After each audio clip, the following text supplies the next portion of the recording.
Vi a Miriam abrir los ojos exactamente 30 segundos después de que mi hijo Tomás y su esposa Lucía cerraran la puerta de mi casa para irse al aeropuerto. Durante 3 meses, esta mujer había estado acostada en la cama de mi cuarto de huéspedes, inmóvil, conectada a tubos de alimentación, respirando con ese ritmo mecánico que tienen las personas en coma profundo. Los médicos habían dicho que nunca despertaría después del terrible accidente automovilístico, que casi le cuesta la vida. Lucía había llorado en mi hombro, rogándome que la cuidara mientras ellos tomaban estas vacaciones necesarias para recuperarse del trauma. Yo, por supuesto, había aceptado, porque eso es lo que hace una buena suegra, ¿verdad? Ayuda a su familia en momentos de crisis. Pero ahora, mientras esos ojos grises me miraban con una lucidez aterradora, mientras sus labios se movían formando palabras que no debería poder pronunciar, sentí que el piso desaparecía bajo mis pies. «Graciela», susurró con voz ronca pero clara, «tu hijo y mi hija están robándote. He estado fingiendo el coma durante 3 meses para descubrir la verdad, y la verdad es peor de lo que imaginé. Necesito tu ayuda, y tú necesitas la mía». Me quedé paralizada junto a la cama, con la bandeja del desayuno que había preparado para alimentarla por el tubo gástrico temblando en mis manos. «Esto no puede ser real», susurré. «Estás en coma». Los doctores dijeron... Miriam hizo una mueca que podría haber sido una sonrisa o una expresión de dolor. Los doctores dijeron lo que Lucía les pagó para decir, o al menos lo que ella les hizo creer basándose en mis síntomas. «Graciela, siéntate. Tenemos mucho de qué hablar y poco tiempo antes de que regresen de dejarme revisiones médicas falsas». Mi mente giraba tratando de procesar lo imposible. Una mujer que había estado en coma durante 90 días acababa de hablarme. Y no solo hablar, acusaba a mi hijo y a su propia hija de conspirar contra mí. «No entiendo», logré decir finalmente, dejando la bandeja sobre la cómoda con manos temblorosas. «¿Por qué? ¿Cómo?» Pero antes de continuar, quiero hacerte una invitación muy especial. Suscríbete al canal y deja tu like. Eso me ayuda a saber que me apoyas y disfrutas mis historias. Y comenta aquí abajo desde qué ciudad estás viendo. Ahora, continuemos. Miriam intentó sentarse, pero sus músculos, genuinamente débiles después de 3 meses sin uso real, apenas respondieron. «Ayúdame», dijo con urgencia. «Necesito sentarme. Necesito que me veas a los ojos y sepas que no estoy delirando, que esto es real». La ayudé a incorporarse, sosteniendo su peso frágil. A sus 72 años, Miriam siempre había sido una mujer robusta, fuerte. Ahora era piel y huesos. Eso, al menos, no era fingido. «Hace 4 meses», comenzó con voz que ganaba fuerza con cada palabra. «Descubrí algo en la computadora de Lucía. Emails entre ella y Tomás. Planes detallados. Planes sobre cómo tomar control de tus propiedades, tu dinero, todo. Hablaban de ti como si fueras un obstáculo que había que manejar. Cuando confronté a Lucía, ella me amenazó. Dijo que si te contaba algo, ambas lo lamentaríamos. Mi corazón latía tan fuerte que apenas podía escucharla.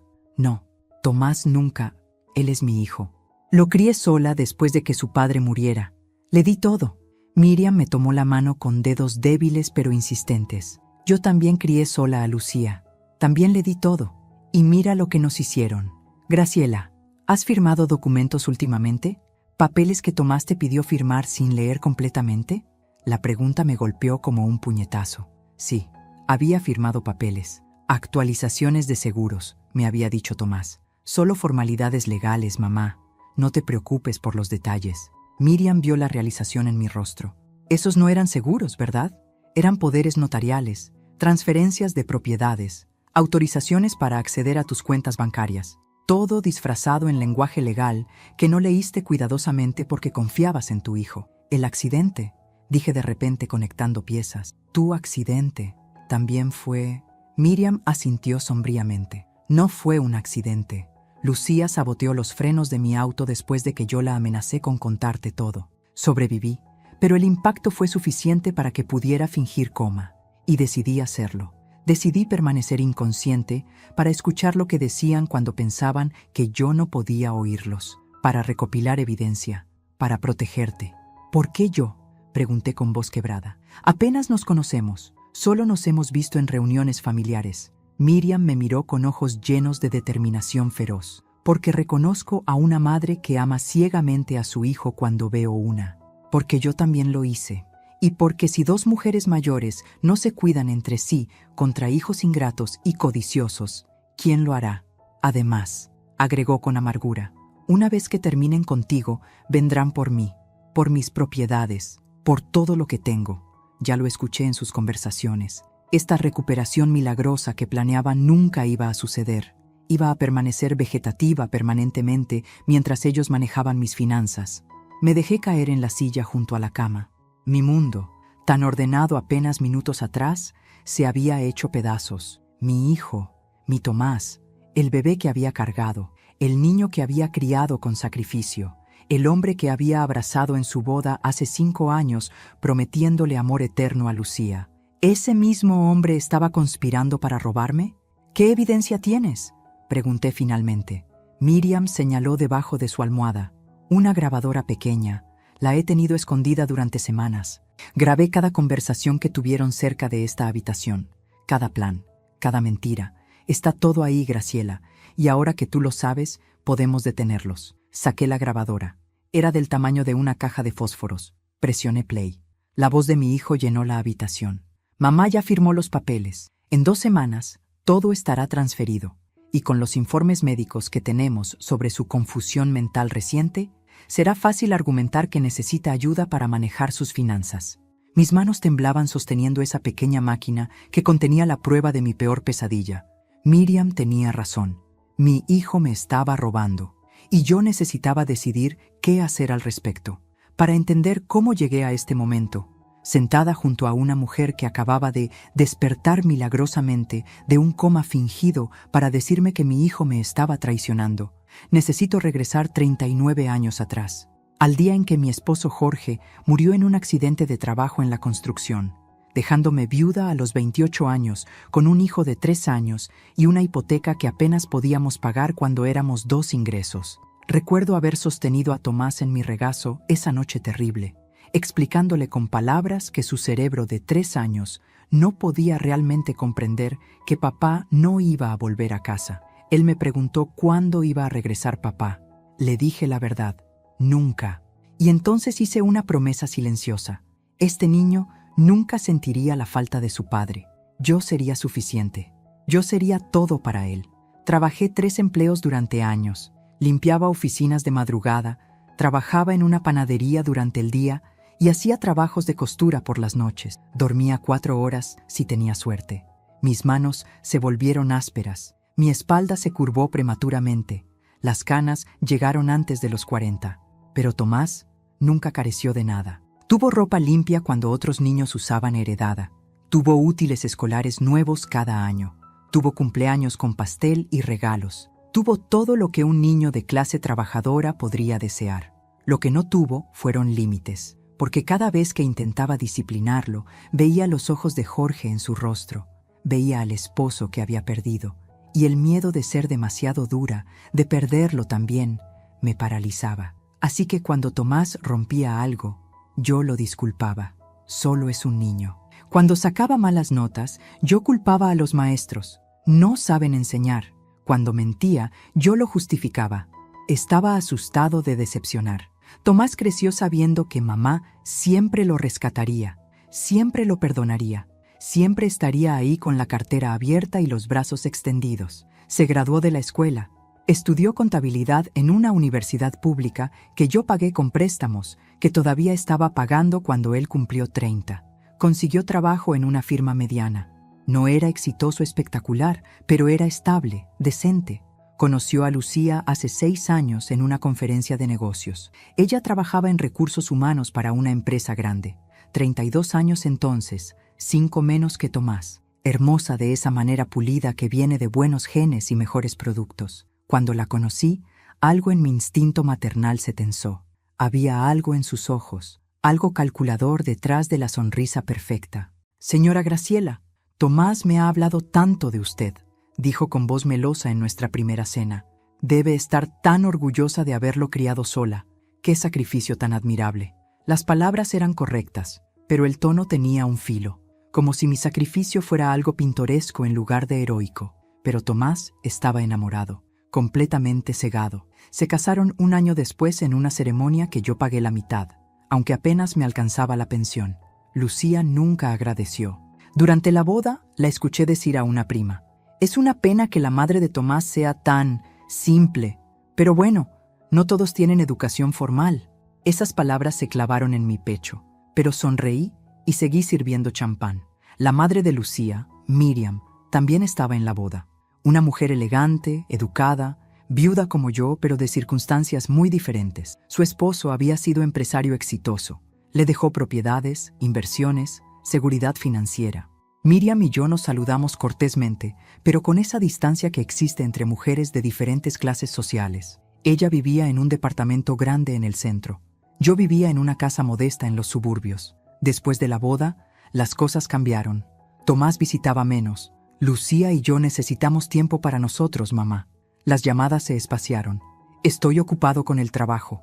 Los almuerzos dominicales que habían sido sagrados durante 30 años desaparecieron. Ya te llamaremos. Hace 2 años, mi hermana Matilde murió. Me dejó su casa, 2 propiedades de alquiler y ahorros considerables.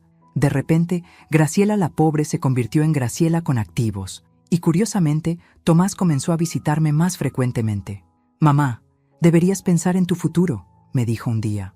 «Las propiedades requieren administración. ¿No sería más fácil si yo te ayudara? Soy contador. Puedo manejar todo por ti». Yo, conmovida por su preocupación, acepté. Le di acceso a información. Firmé papeles. Confié. Hace 4 meses, Lucía llegó a mi casa llorando. Su madre había tenido un terrible accidente. Choque frontal, coma profundo. Los doctores decían que nunca despertaría. «No puedo cuidarla en nuestro departamento», sollozó Lucía. «Es muy pequeño, pero tú tienes espacio. Por favor, suegra.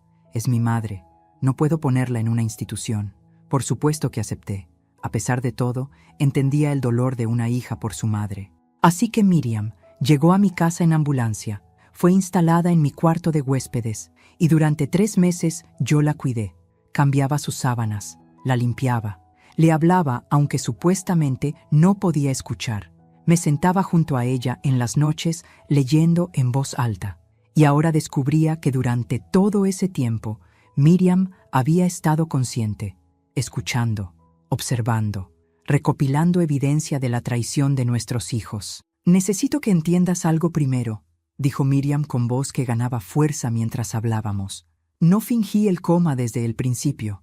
Los primeros días después del accidente realmente estaba inconsciente. El impacto fue real. Los doctores dijeron que tuve suerte de sobrevivir». Se tocó la cabeza, donde una cicatriz todavía rosada marcaba su cuero cabelludo. Pero cuando comencé a despertar, escuché algo que me hizo tomar la decisión más extraña de mi vida. Se detuvo, respirando con dificultad. 3 meses sin hablar habían dejado su garganta áspera. Le serví agua de la jarra en la mesa de noche. Bebió con avidez. Lucía estaba en la habitación del hospital con Tomás. Pensaban que yo no podía escuchar. Lucía dijo: «Es perfecto. Con mamá así, podemos obtener poder legal sobre sus cuentas». Y Graciela ya firmó los papeles que necesitábamos de ella. En 6 meses, ambas fortunas estarán bajo nuestro control. Sentí náuseas. ¿Ambas fortunas? Miriam asintió. Tú y yo, Graciela, éramos su plan desde el principio. 2 viudas mayores con propiedades y dinero.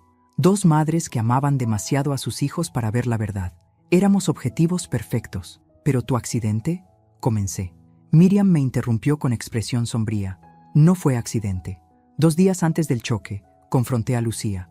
Le mostré los emails que había encontrado en su computadora. Emails entre ella y Tomás coordinando sus planes. Ella lloró. Me suplicó que no dijera nada. Prometió que era solo ideas que nunca ejecutarían. Yo le creí. Dios, cómo fui tonta al creerle. Esa noche, continuó, revisé mi auto antes de salir a hacer compras. Es algo que siempre hago desde que vi un programa sobre seguridad vehicular. Los frenos estaban bien. Pero cuando intenté frenar en la bajada hacia el centro comercial, no respondieron.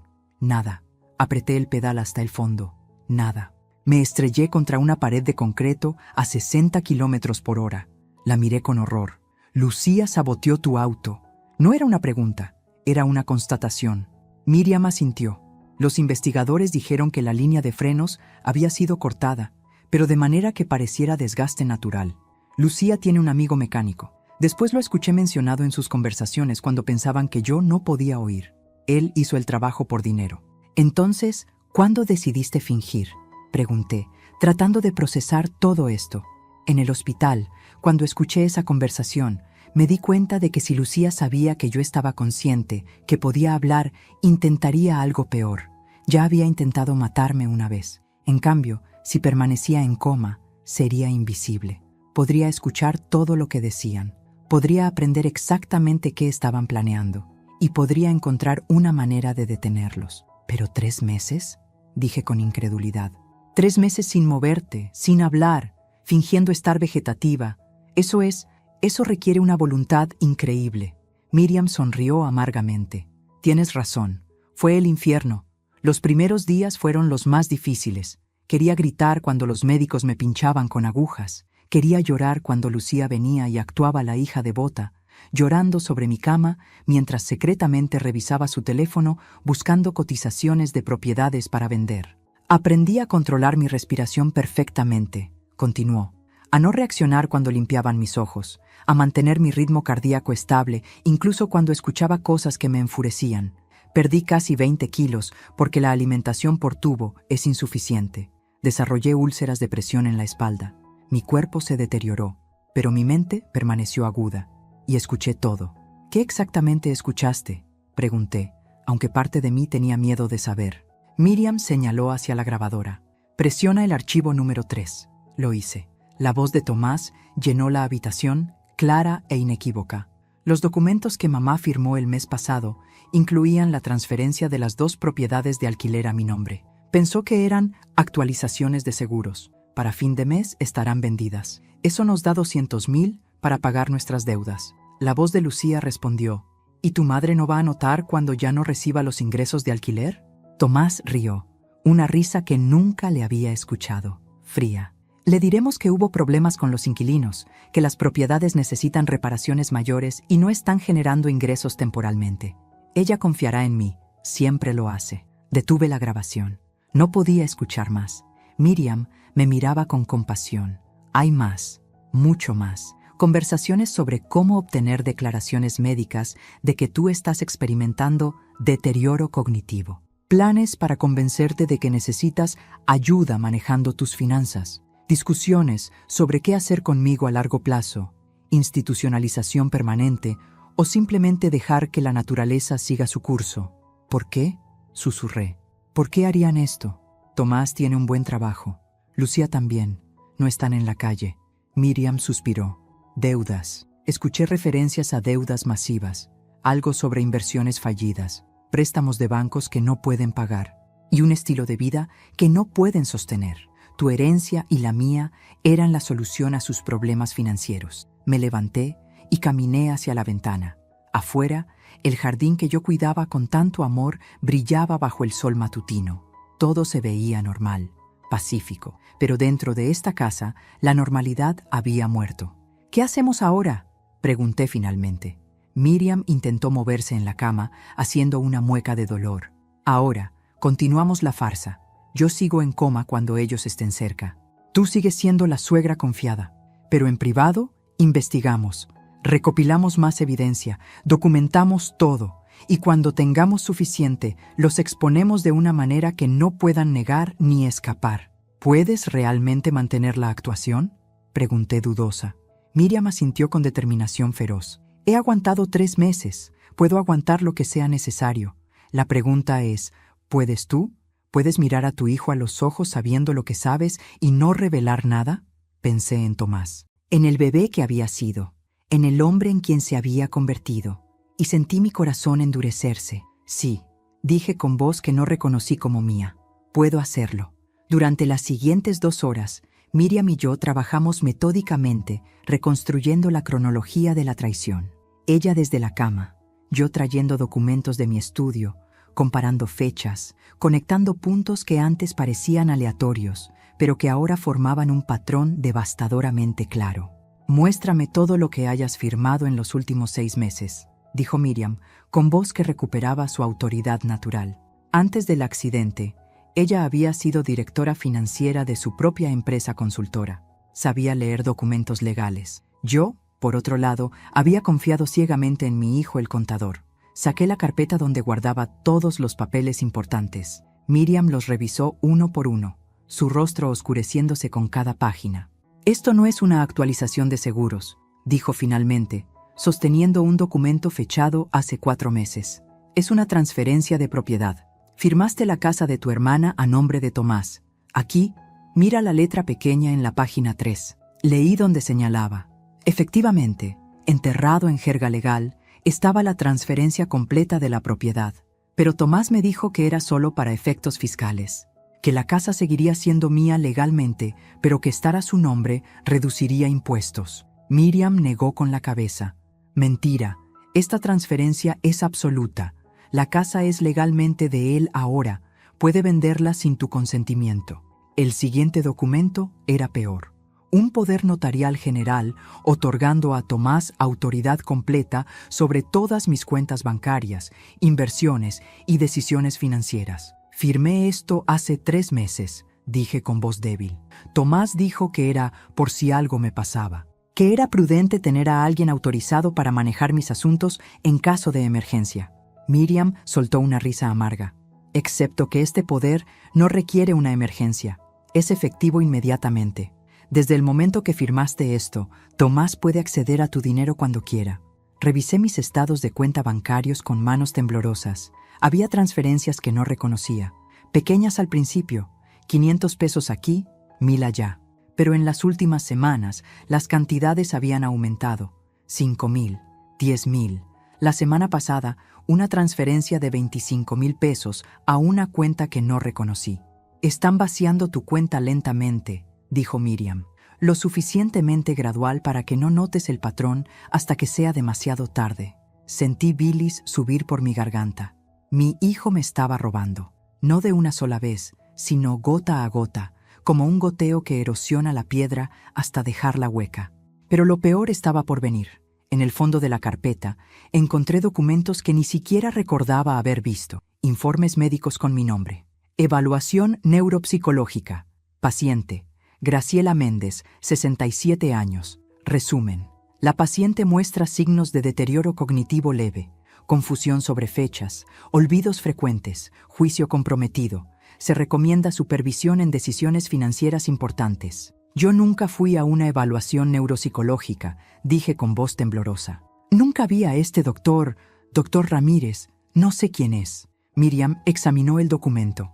El membrete parece legítimo, pero apuesto a que si investigas, este doctor Ramírez resulta ser amigo de Tomás o de Lucía, o tal vez ni existe. El documento está diseñado para construir un caso de que no eres competente para manejar tus propios asuntos. Había más informes, todos falsificados, todos mostrando un patrón de deterioro mental progresivo, confusión, olvidos, desorientación, cosas que nunca me habían pasado pero que ahora existían en papel oficial. «Están construyendo un caso legal», explicó Miriam. «Con estos documentos pueden solicitar al tribunal que te declare legalmente incompetente. Tomás sería nombrado tu tutor legal. Tendría control total sobre tu vida». «¿Y tú?», pregunté. «¿Qué planeaban hacer contigo?». Miriam señaló su propia carpeta, que Lucía había dejado accidentalmente en la habitación hace semanas. Dentro había documentos similares. Formularios de institucionalización. Hogar de reposo Santa Elena. Paciente en estado vegetativo permanente. Recomendación de cuidado a largo plazo. Y lo más revelador, documentos de venta de las propiedades de Miriam, preparados con una firma que se parecía sospechosamente a la de ella, pero que claramente era falsificada. «Iban a declararme permanentemente incapacitada», dijo Miriam con voz fría. «Vender mis propiedades, quedarse con el dinero, internarme en la institución más barata que encontraran y probablemente nunca visitarme». Sus ojos se llenaron de lágrimas por primera vez. Mi propia hija, la bebé que amamanté, la niña que consolé cuando tenía pesadillas, planeaba encerrarme en una institución y olvidarse de mí. Nos quedamos en silencio, 2 madres procesando la magnitud de la traición. Finalmente, pregunté lo que había estado evitando. «¿Estás segura de que el accidente fue intencional?». «Completamente segura». Miriam sacó su teléfono de debajo del colchón. Durante 3 meses había fingido estar inconsciente, pero había mantenido este teléfono escondido, cargándolo cuando estaba sola. Me mostró mensajes de texto, una conversación entre Lucía y un número no registrado. ¿Ya está hecho?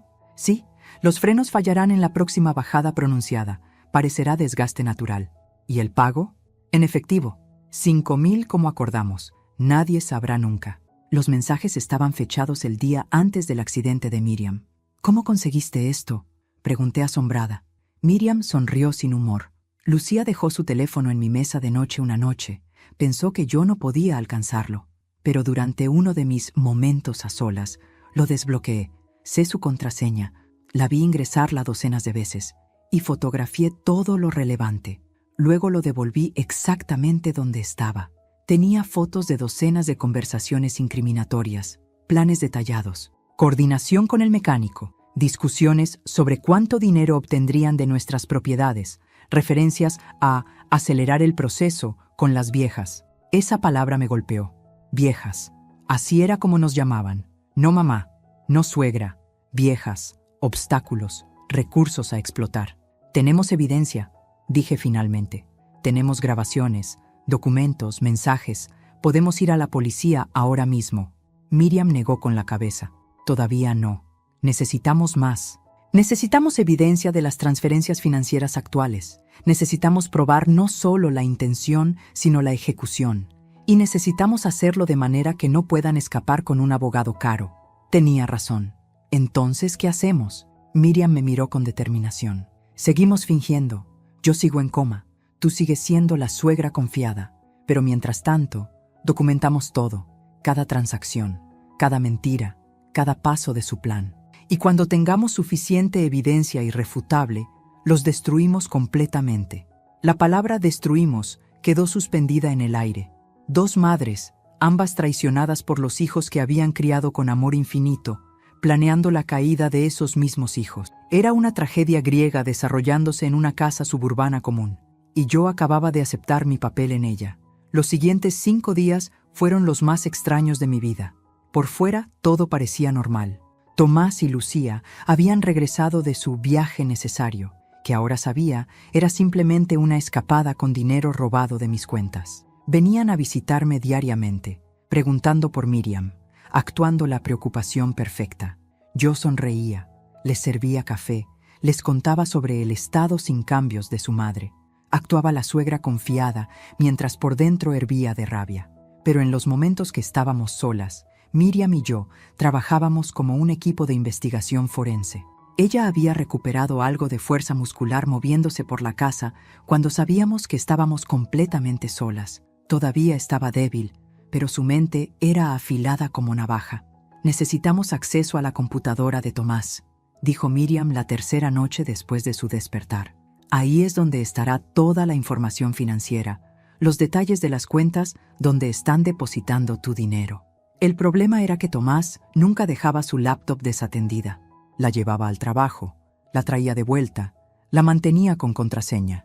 Pero yo conocía a mi hijo, conocía sus patrones. Los jueves por la noche iba al gimnasio religiosamente, 2 horas, siempre. Y ocasionalmente dejaba su laptop en mi casa si venía directamente del trabajo. Mañana es jueves, dije. Voy a invitarlo a cenar. Diré que me siento sola, que extraño nuestras cenas. Vendrá, porque mantener las apariencias es importante para su plan. Y cuando vaya al gimnasio, tendré acceso a su computadora. Miriam sonrió. ¿Sabes su contraseña?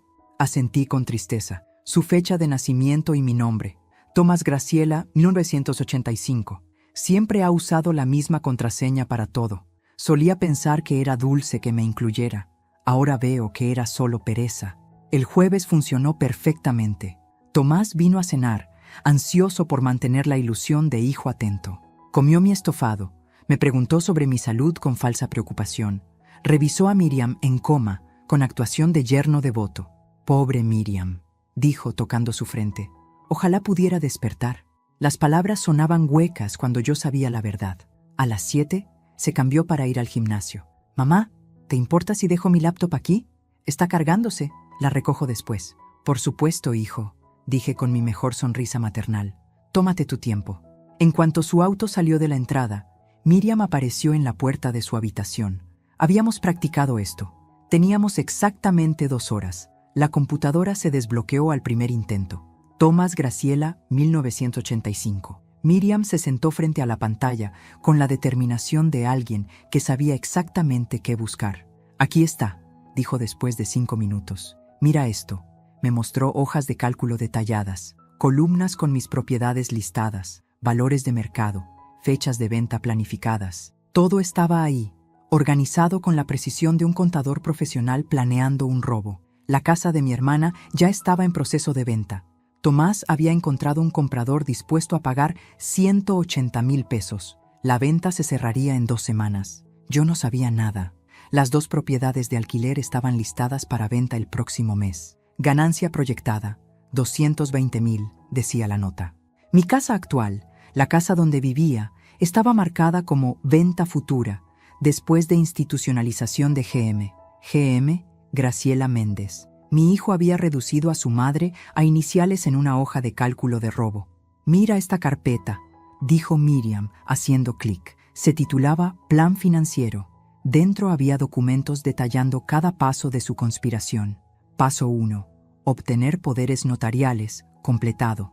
Paso 2. Transferir propiedades, en progreso. Paso 3. Obtener declaración de incompetencia, planificado para próximo mes. Paso 4. Institucionalizar a GM, planificado para dentro de 3 meses. Paso 5. Liquidar todos los activos, proyectado completarse en 6 meses. Había un apartado separado para Miriam. Madre de L. Activos totales aproximados, 400,000 pesos. Estado vegetativo permanente, permite declaración de incompetencia inmediata. Institucionalización.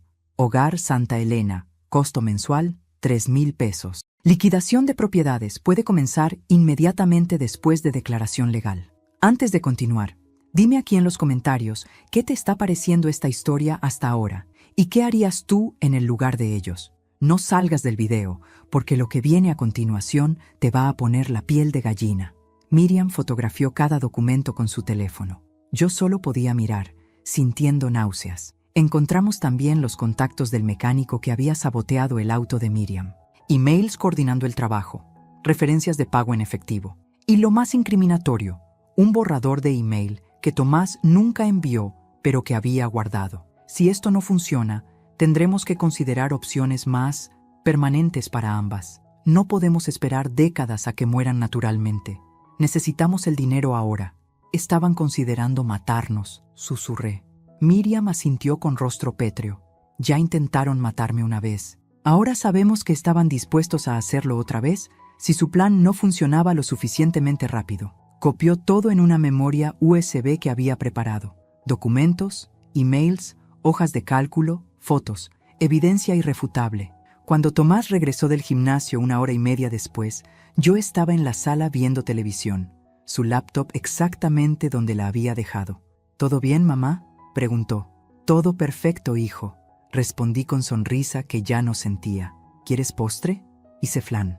Comimos flan juntos. Él me contó sobre su día en el trabajo, inventando detalles sobre proyectos y clientes. Yo asentía, hacía preguntas apropiadas, actuaba la madre interesada, y todo el tiempo pensaba, estoy sentada con un hombre que planeaba institucionalizarme y robar todo lo que tengo. Un hombre que consideró matarme si era necesario. Esa noche, después de que Tomás se fue, Miriam y yo revisamos todo lo que habíamos encontrado. Tenemos suficiente para ir a la policía, dije. Miriam reflexionó. Casi. Necesitamos una cosa más. Evidencia de transferencias bancarias activas. Prueba de que ya están moviendo tu dinero. Eso convierte esto de conspiración a robo activo. Los cargos criminales serían mucho más severos. ¿Cómo obtenemos eso? Ella sonrió. Tú tienes acceso a tus propias cuentas bancarias, ¿verdad? Aunque Tomás tenga poder notarial, tú todavía eres la titular. Mañana vas al banco. Solicitas un informe completo de todas las transacciones de los últimos 6 meses y documentamos cada peso que robaron. Era un buen plan, pero mientras nos preparábamos para dormir esa noche, pregunté algo que me había estado molestando. Miriam, cuando todo esto termine, cuando ellos enfrenten las consecuencias, ¿crees que alguna vez podremos perdonarlos? Ella me miró largo tiempo antes de responder. No lo sé, Graciela. Sé que son nuestros hijos, que los amamos. Pero también sé que estaban dispuestos a destruirnos, a encerrarnos, posiblemente a matarnos. ¿Eso es perdonable? No tenía respuesta. Solo sabía que mañana daríamos el siguiente paso en exponer la traición más dolorosa que había enfrentado en mis 67 años. El viernes por la mañana fui al banco donde había tenido mi cuenta durante 25 años. La gerente, Sonia Méndez, me conocía bien. Nos habíamos saludado cientos de veces a lo largo de los años. Señora Graciela, qué gusto verla. ¿En qué puedo ayudarle? Respiré profundo. Necesito un reporte completo de todas las transacciones de mi cuenta de los últimos 6 meses. Cada depósito, cada retiro, cada transferencia, todo. Vi algo cruzar su rostro. ¿Preocupación? ¿Incomodidad? Por supuesto, dijo lentamente. ¿Hay algún problema con su cuenta? Eso es lo que estoy tratando de determinar. Respondí con más firmeza de la que sentía. ¿Puede preparar ese reporte para hoy? Ella asintió. Le tomará unas 2 horas. ¿Quiere esperar o prefiere regresar? Decidí esperar. No quería arriesgarme a que alguien alertara a Tomás. Mientras esperaba en la recepción del banco, mi teléfono sonó. Era Lucía. Suegra, ¿cómo sigue mamá esta mañana? Su voz era dulce, preocupada, completamente falsa ahora que yo sabía la verdad. Igual, respondí, sin cambios. Qué pena. Bueno, solo llamaba para ver cómo estaban. Tomás y yo pasaremos más tarde a visitarlas. Perfecto. Eso me daba tiempo. 2 horas después, Sonia me llamó a su oficina. Tenía una carpeta gruesa frente a ella y su expresión era seria. Señora Graciela, necesito preguntarle algo. ¿Usted autorizó todas estas transferencias? Me mostró el reporte, página tras página de transacciones. Mi corazón se hundió al ver los números. En los últimos 6 meses, 120,000 pesos habían sido transferidos de mi cuenta a una cuenta a nombre de Tomás Méndez y Lucía Vega. No eran las pequeñas transferencias que había notado. Esas eran solo la punta del iceberg. Había transferencias grandes que yo nunca había visto porque ya no revisaba mis estados de cuenta en papel. Tomás me había convencido de cambiar a estados electrónicos que él revisaría por mí. No, dije con voz temblorosa. No autoricé estas transferencias. Sonia frunció el ceño. Pero fueron hechas con el poder notarial que usted firmó. Técnicamente son legales. Su hijo tiene autoridad para mover fondos de su cuenta. ¿Incluso sin mi conocimiento? Ella asintió con pesar. Desafortunadamente sí. El poder notarial que firmó es muy amplio.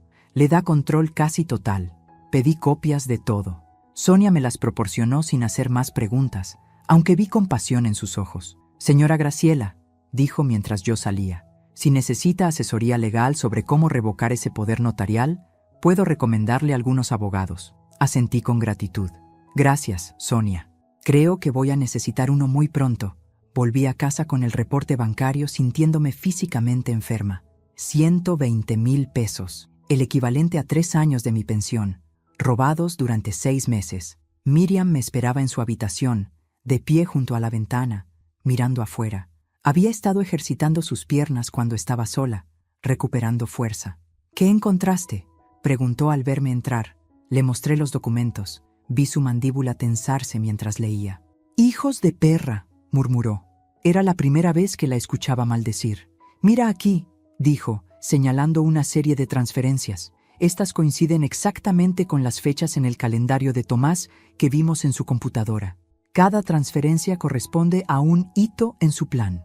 Comparamos los registros bancarios con las fotografías que habíamos tomado de la computadora de Tomás. Todo encajaba perfectamente. Las transferencias grandes coincidían con fase 1 completada y fase 2 iniciada. La última gran transferencia de 25,000 pesos había sido etiquetada en su calendario como pago inicial, institución SM, Santa María, la institución donde planeaban internarme. «Ya han pagado por tu espacio», dijo Miriam con voz fría. «Reservaron tu lugar en esa institución con tu propio dinero». La ironía era cruel. Estaban usando mi dinero robado para pagar por mi propio encarcelamiento. Pero había más. Miriam encontró algo en mis registros bancarios que yo había pasado por alto. «Graciela, mira esta transferencia de hace 4 meses. 5,000 pesos a JR Servicios Mecánicos». El mecánico, el que había saboteado el auto de Miriam. Yo había pagado involuntariamente por el intento de asesinato de mi aliada. Pasamos el resto de la mañana organizando toda la evidencia. Creamos carpetas, evidencia financiera, documentos falsificados, conversaciones grabadas, emails y mensajes, intento de homicidio. Era como armar un caso legal. Y en cierto sentido, eso era exactamente lo que estábamos haciendo. Necesitamos un abogado, dije finalmente. Uno bueno, uno que se especialice en fraude financiero y derecho de familia. Miriam asintió. Conozco a alguien, doctora Alicia Romero, brillante, despiadada cuando es necesario. La usé cuando mi esposo murió para manejar la herencia. Si alguien puede ayudarnos, es ella. Llamamos a la doctora Romero y explicamos la situación en términos generales. Quería vernos inmediatamente. Pero hay un problema, dije. No podemos salir juntas. Si Tomás y Lucía nos ven, sabrán que Miriam está consciente. La doctora ofreció una solución. Vendré a su casa esta noche, 9 de la tarde. Llevaré los documentos necesarios. Y comenzaremos el proceso para destruir el caso de sus hijos antes de que ellos puedan ejecutar el resto de su plan. Esa tarde, cuando Tomás y Lucía vinieron a visitar, yo estaba preparada. Miriam estaba en su cama, actuando perfectamente el papel de paciente comatosa. Lucía se sentó junto a su madre, tomando su mano. «Mamá, ojalá pudieras despertar. Te extraño tanto». Las palabras eran hermosas. Las lágrimas en sus ojos parecían genuinas. Pero yo sabía la verdad ahora. Sabía que esta mujer había intentado asesinar a su madre, que estaba robándome sistemáticamente, que planeaba encerrarme en una institución. «Lucía, eres tan devota con tu madre», dije con mi mejor sonrisa de suegra. «Miriam es afortunada de tener una hija como tú». Vi algo en los ojos de Lucía. ¿Culpa? ¿Incomodidad? Desapareció rápidamente, reemplazada por la máscara de dolor filial. «Solo hago lo que cualquier hija haría», respondió suavemente. Tomás estaba revisando su teléfono, desinteresado en la escena. «Mamá, necesito que firmes un papel más, solo una formalidad, actualización del seguro médico». Extendió un documento. Yo lo tomé, fingiendo leer con atención, aunque ya sabía que debía ser otra trampa. «Déjame revisarlo con calma, hijo. Mis ojos no están tan buenos últimamente. Te lo devuelvo mañana firmado». Vi irritación cruzar su rostro. «Es urgente, mamá. Necesita ser procesado hoy». Mantuve mi tono ligero. «Mañana, Tomás. Prometo revisarlo esta noche y firmarlo mañana si todo está en orden». No podía arriesgarme a firmar nada más sin que un abogado lo revisara primero. Después de que se fueron, respiré con alivio. Miriam salió de su cama. «Bien hecho.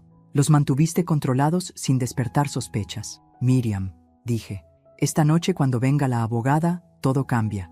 Una vez que iniciemos acciones legales, no hay vuelta atrás. Nuestros hijos enfrentarán cargos criminales. ¿Estás segura?» Ella me miró con ojos que habían visto demasiado. «Graciela, intentaron matarme. Están robándote. Planeaban encerrarnos y olvidarse de nosotras. ¿Qué más necesitamos estar seguros de?» Tenía razón, pero aún dolía, porque a pesar de todo, Tomás seguía siendo mi hijo, y parte de mí todavía amaba al niño que había sido, sino al hombre en quien se había convertido. La doctora Alicia Romero llegó exactamente a las 9 de la noche. Era una mujer de unos 50 años, vestida con traje oscuro, portafolio de cuero y una expresión que comunicaba competencia absoluta. Miriam la recibió de pie, ya sin pretender estar en coma dentro de la privacidad de mi casa. La abogada apenas parpadeó ante la visión de su paciente comatosa, caminando y hablando. «Señora Miriam, me alegra ver que está bien», dijo simplemente. «Ahora muéstrenme todo». Durante las siguientes 2 horas, revisó cada documento que habíamos recopilado. Los estados bancarios, las grabaciones, los emails de la computadora de Tomás, los documentos médicos falsificados, los mensajes sobre el sabotaje del auto. Su expresión se volvía más sombría con cada pieza de evidencia. «Esto es sólido», dijo finalmente. «Muy sólido. Tienen suficiente para procesar cargos criminales de fraude, falsificación de documentos, abuso de adulto mayor y, en el caso de la señora Miriam, intento de homicidio. Sus hijos van a enfrentar tiempo de prisión significativo si son declarados culpables». Las palabras debieron sentirse como victoria, pero solo sentí vacío. «¿Qué tan significativo?», preguntó Miriam con voz firme. La doctora Romero consultó sus notas. «El fraude financiero de esta magnitud», de 2 a 5 años. Intento de homicidio, de 5 a 15 años. Falsificación de documentos médicos, 2 a 4 años. Los cargos pueden acumularse. Tomás podría enfrentar fácilmente 10 años. Lucía, con el intento de asesinato probado, posiblemente 15. Sentí mareo. 10 años. Mi hijo en prisión durante 10 años. ¿Hay alguna manera de resolver esto sin...? Comencé, pero Miriam me interrumpió. No, Graciela, no vamos a buscar resolver esto. Van a enfrentar las consecuencias completas de lo que hicieron. La doctora Romero me miró con compasión. Señora Graciela, entiendo que es su hijo, pero necesita entender la gravedad. No solo robaron su dinero, falsificaron documentos médicos para hacerla parecer incompetente. Planeaban institucionalizarla contra su voluntad, y en sus comunicaciones consideraron opciones más permanentes, que en lenguaje legal sugiere intento de conspiración para cometer homicidio. ¿Ellos intentarían matarme también?, pregunté con voz pequeña. Es imposible saberlo con certeza, admitió la abogada. Pero ya intentaron matar a la señora Miriam una vez, y sus mensajes sugieren impaciencia con el cronograma. Cuando las personas están desesperadas por dinero y dispuestas a cruzar líneas, esas líneas siguen moviéndose. Miriam intervino. Alicia, ¿cuál es el siguiente paso? La abogada abrió su portafolio. Primero, revocamos inmediatamente todos los poderes notariales que la señora Graciela firmó. Segundo, presentamos órdenes de restricción temporales para congelar todas las cuentas y prevenir más transferencias. Tercero, presentamos una denuncia criminal formal ante la Fiscalía con toda esta evidencia. Cuarto, iniciamos demanda civil para recuperar todos los fondos robados más daños. ¿Y el timing?, preguntó Miriam. ¿Cuándo hacemos todo esto? La doctora Romero reflexionó. Depende de ustedes. Podemos hacerlo mañana mismo, o podemos esperar para recopilar más evidencia. Aunque honestamente ya tienen más que suficiente. Mi recomendación, actúen rápido. Mientras más esperan, más oportunidad tienen Tomás y Lucía de mover más activos o destruir evidencia si sospechan algo. Hay otro factor, dijo Miriam. Ellos piensan que yo estoy en coma. Esa es una ventaja que perdemos en cuanto presentemos cargos. Una vez que lo hagamos, sabrán que estuve consciente todo el tiempo. Esa sorpresa puede ser útil tácticamente. La abogada asintió. Buen punto. Podríamos usar eso. Imaginen la escena. La fiscalía presenta cargos, Tomás y Lucía son citados, y durante la audiencia preliminar, Miriam aparece como testigo principal.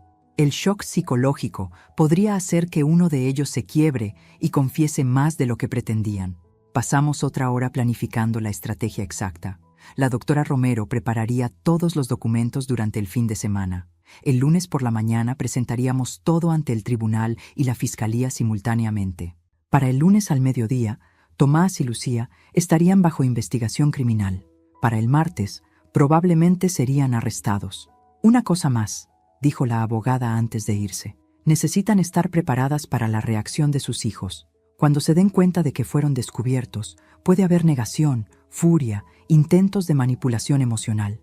Dirán que están malinterpretando las cosas, que pueden explicarlo todo, que ustedes están siendo crueles o vengativas. Necesitan permanecer firmes. Después de que la doctora Romero se fue, Miriam y yo nos sentamos en la cocina con té que ninguna de las dos bebió. ¿Estás arrepentida?, me preguntó. Pensé en mi respuesta cuidadosamente. Arrepentida de que haya llegado a esto. Arrepentida de que mi hijo se convirtiera en alguien capaz de hacer esto. ¿Pero arrepentida de detenerlo? No, ya no. Yo tampoco, dijo Miriam.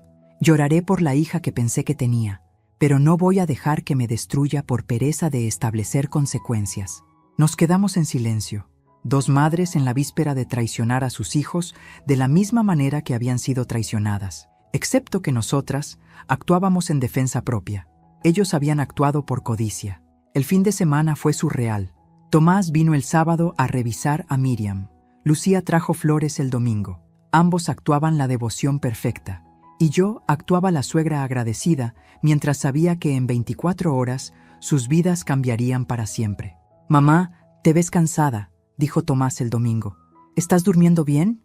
Preocupada por Miriam, mentí. «Es mucha responsabilidad». Él puso su mano en mi hombro.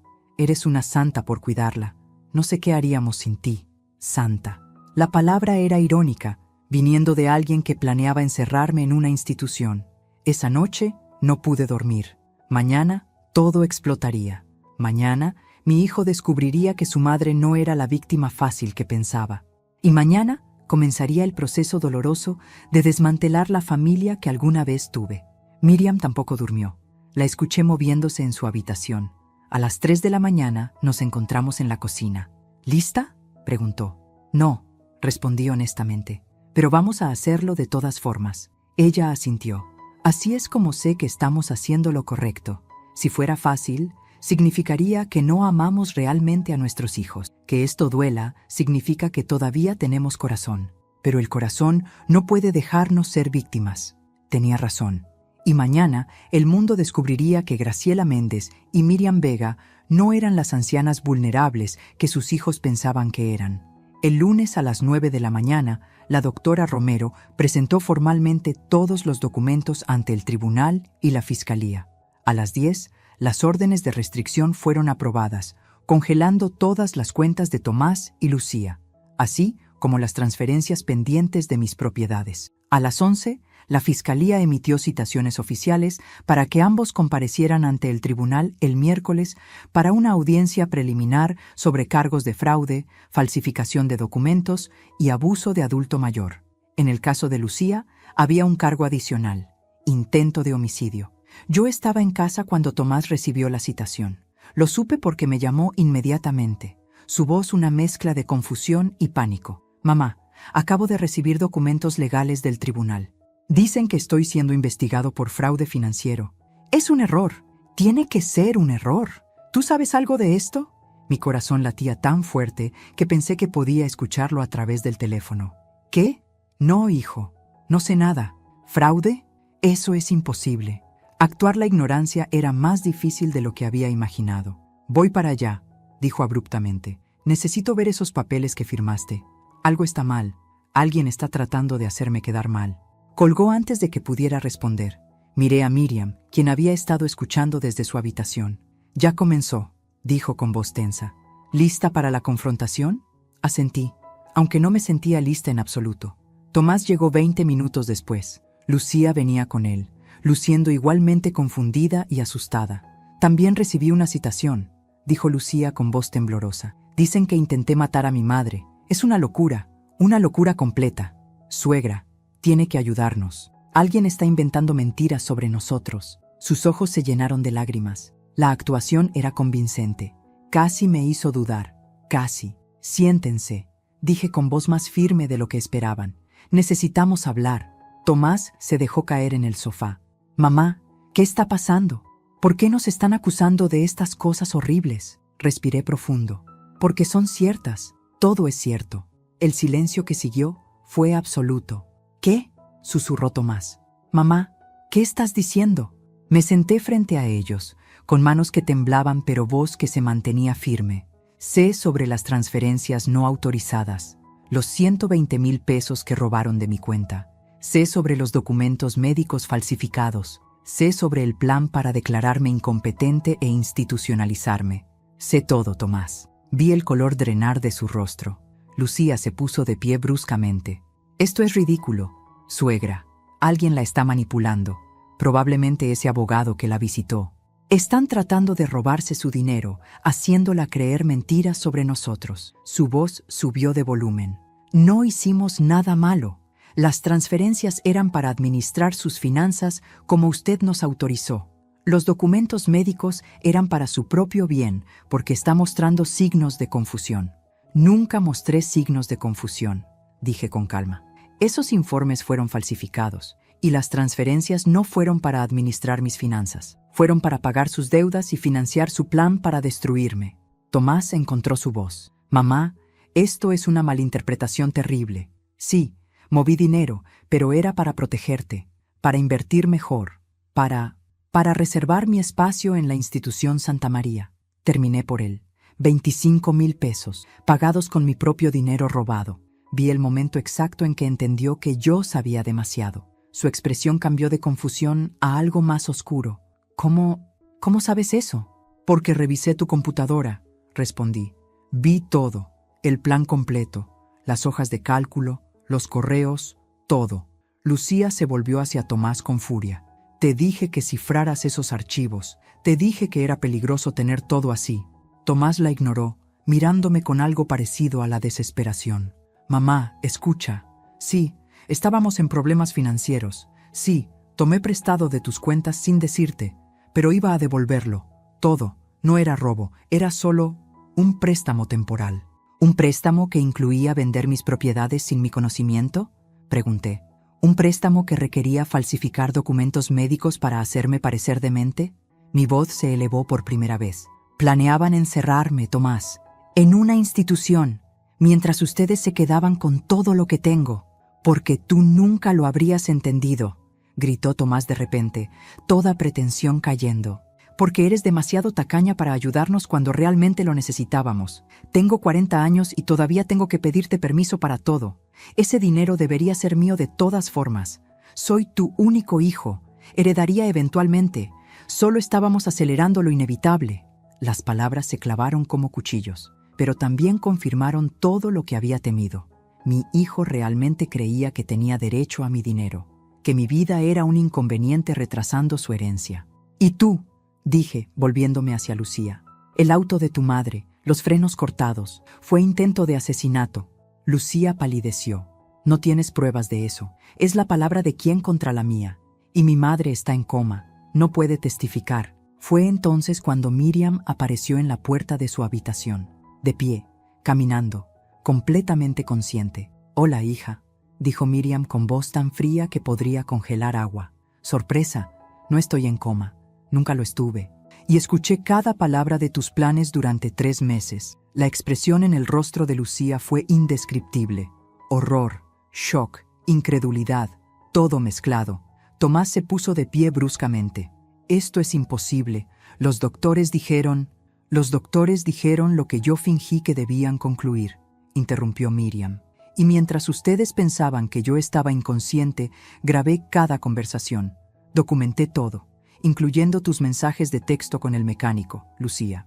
Los 5,000 pesos que pagaste para cortar mis frenos. Lucía comenzó a retroceder hacia la puerta. No, esto es una pesadilla. Esto no puede estar pasando. Tomás la agarró del brazo. ¿Es verdad? ¿Intentaste matar a tu madre? Lucía lo miró con ojos salvajes. Era necesario. Iba a arruinar todo. Iba a contarle a tu madre nuestros planes. La confesión salió antes de que pudiera detenerla, y en ese momento todo cambió. Si esta historia te conmovió, si te hizo reflexionar sobre la familia, la confianza y los límites necesarios, presiona el botón de suscripción.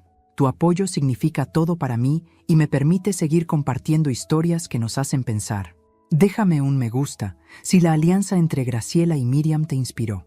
Y cuéntame en los comentarios, ¿qué te está pareciendo hasta ahora? ¿Hicieron bien en confrontar a sus hijos? ¿Qué harías tú en su lugar? ¿Y desde qué ciudad del mundo me estás escuchando? Cada comentario es importante para mí. Somos una comunidad que aprende y crece junta. Recuerda, esta es una historia completamente ficticia, creada exclusivamente para entretenimiento y reflexión. Los personajes y situaciones son producto de la imaginación, diseñados para hacernos pensar sobre familia, traición y dignidad. Gracias por estar aquí.